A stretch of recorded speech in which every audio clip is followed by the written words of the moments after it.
dobrý deň. Dobrý. Ako sa cítite po tréningu?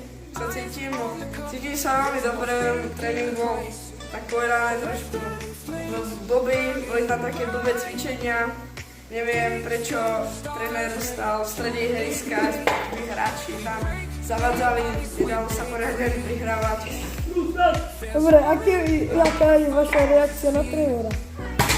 Moja reakcia na trénera, tréner je celkom dobrý, niekedy vie byť naštvaný dosť.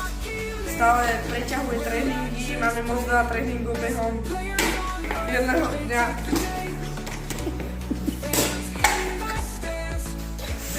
Dobre, aké sú vaše ciele na Urban Cup? Vyhrať ho, stať sa najlepším hráčom. Tešíte sa na zápasy UHA? Ja sa určite, ja sa teším na zápasy. To je otázka, na ktorú sa dá iba odpovedať áno.